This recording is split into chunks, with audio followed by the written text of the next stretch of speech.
This is the story of how one little brown woman tried to protect a people's movement and faced a world of adversity. First, let's start here. This is the field of environmental justice. Environmental justice means treating people of all backgrounds fairly when it comes to environmental policies. Wait, does that mean environmental policies have been unfair? Yeah. Environmental injustice occurs when poor or marginalized communities are harmed by hazardous waste, resource extraction, and other land uses from which we don't benefit. And because of our colonizers' imposed caste system based on white supremacy, poor or marginalized have oftentimes meant Black, Indigenous people of color. Like the Diné, or Navajo people, having to breathe in all the dust from the coal being extracted on their land.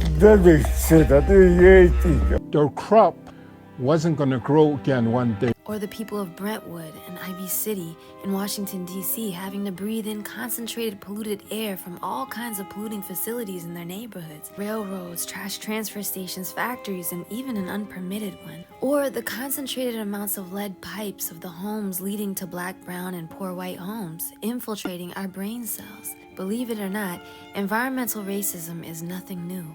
Race is the most significant predictor of a person living near contaminated air, water, or soil, all of which can and have led to serious illness. This is why here in Washington, D.C., some of us have started working with D.C.'s Department of Energy and the Environment and other environmental groups to create a map of all the environmental hazards and related illnesses in our city to help D.C. residents know what's really going on in our neighborhoods and how to best protect our families. You see, in the city of Washington, D.C., an environmental justice coalition was convened by one international organization in 2021, bringing together a few groups who brought together even more groups. A coalition is when different organizations or groups get together to share in a common cause or goal. Well, this burgeoning group of coalition conveners hired a coordinator. The coordinator, a DC resident, then hit the ground running, doing whatever was needed for the coalition, learning the depth of environmental injustice impacting her community. The leadership recognized her passion and offered her a full-time position. But she was also a homeschool teacher, creating curriculum to help decolonize the world.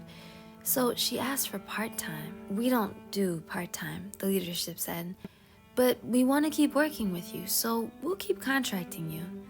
"Okay," she said, advocating for a change in that for people with families and other responsibilities, and continued working with and learning from coalition members what impacted our health from the environment. Each time she learned something disturbing in the environment that was harming us, she made a video about it with coalition members to spread to the people. After all, social media in our day and age is how we spread information. But for some reason, the leadership of the coalition eventually told her to stop.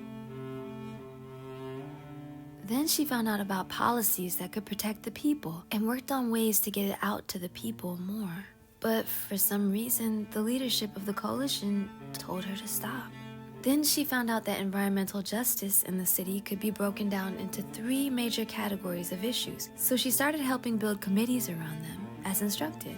But for some reason, the leadership of the coalition stopped most of that too, telling the only working committee they couldn't really have a say in the coalition anymore. The leadership also decided how the coalition would make decisions on policies, and that was if one person didn't like something, that could stop the whole coalition from supporting it. Well, coalition members voiced their concerns about this model, but for some reason, the leadership didn't listen. The coordinator said, "Hey, there may be a more democratic way to make decisions, like majority rules based on whether something meets environmental justice principles and our coalition objectives." Coalition members agreed, but the leadership ignored this. Then came time for city council hearings, advocating for the city's environmental health. The coordinator created a spreadsheet for coalition members to fill in based on their needs, which coalition members found pretty useful. But leadership asked her to stop, saying all they wanted was for coalition members to give them their hearing information that they alone saw. This is called data harvesting, and it was not with the consent of coalition members. How does this help our coalition? The coordinator wondered. And finally, the leadership kicked her out of leadership meetings, violating the coordinator's contract and ability to effectively represent the coalition's efforts. The coordinator began recognizing this all as mismanagement within leadership and advocated for better practices for the coalition to uphold its integrity. But leadership wouldn't listen. So finally, as passionate as she was and became about environmental justice, the coordinator, with her family's moral support, decided it would be best if she resigned, realizing it was too toxic of an environment to work in. She let leadership know she would put in one last month as staff to help finish up as much work as she could to not leave the coalition hanging. She knew ultimately this would support the progress of environmental justice in her city, which is way bigger than her. All the while she kept advocating for the coalition internally, the coordinator worked to shelter coalition members from the mismanagement in order to keep up the momentum and not tear down all the great morale they've been building. So the coalition kept creating more and more great stuff together to help the community improve their health. Coalition members saw the coordinator's passion for coalition-wide projects, not knowing the behind the scenes, and upon finding out that they didn't have representation in the coalition, asked her to represent their efforts to the leadership. That's when it hit the coordinator.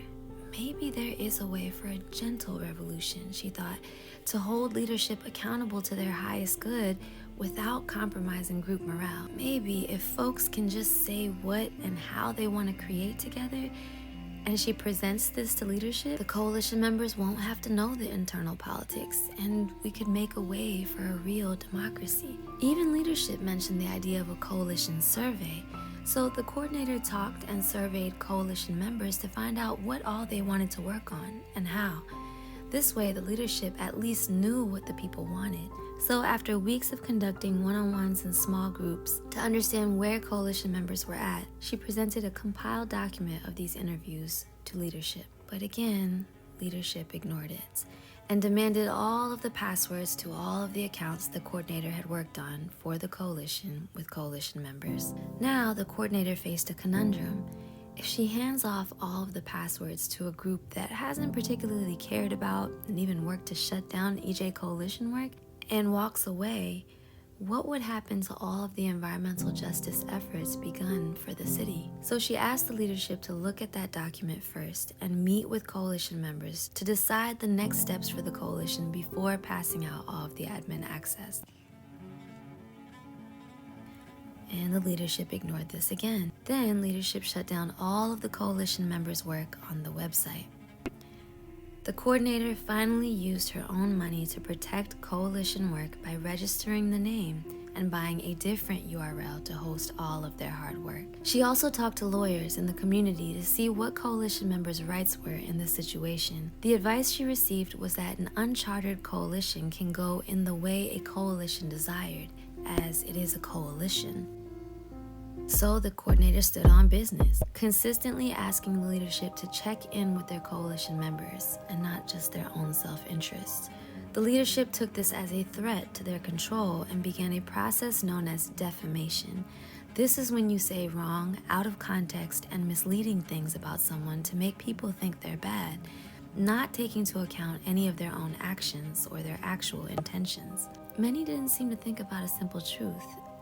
What's the point of joining a coalition that won't listen to you? And what happens when the one person who was listening is unjustly forced out? Most of all, what does that mean for any other DC residents who come in or any of the organizational support you joined for? What's the point of joining a coalition that won't listen to you? By this point, the now former coordinator had to tell the community what was really going on and had to pull up receipts. And she did. 89 pages of documentation proving that she had been working to uphold the integrity of this coalition, not for her own self-interest. And she even made a lot of it into a video while protecting people's private information, which leadership unlawfully asked her to take down. Finally, she held a community meeting to discuss what's been happening. People from all over came to find out what was happening to co-opt the people's movement and discuss the best ways of protecting it. They learned how environmental justice principles were started by a group of people of color just like them who came up with principles of actual environmental justice for the people. and that, like them, we could also unite to stand against tyranny. So now it's our turn to decide what happens to environmental justice efforts in DC. Does it go back to the hands of those who have been irresponsible and ask them to be more responsible? Does it stay with a steward who works to make sure it is truly democratic and reaches the people, still inviting every organization, including its original co-conveners, to participate fairly? Does it behoove anyone to keep asking for a seat at the table when, in this circumstance, we actually have the legal ability to make the table work for your organization? How do we best protect the people's movement? Well, the council member of Ward 8 in DC heard about the community meeting and found out about what was going on and wrote this letter of support, advocating that environmental justice efforts in the city stay in the hands of a democratic majority rooted in the people with a responsible steward, recommending the former coordinator. What about you? Will you sign this amendment to the principles of environmental justice to make sure environmental justice efforts stay in the hands of good stewards of democracy, regardless of who? How do you think we can protect the environmental justice of the people? I'm concerned about, bringing healing to our community and resolving this matter. And I think that we need to have a follow-up meeting in Empower DC.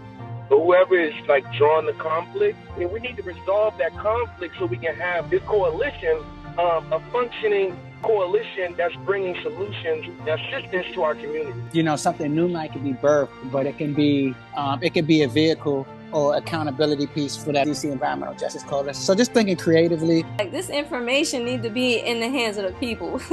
that is my MO. So however we can do that, that's all I care about. I want to thank everybody for coming through, for working together to really build that sacred space and that respectful space. It really means a lot to me, and I know each of us, towards what are the solutions, what are the possibilities here. So I appreciate everybody for being here. Thank you.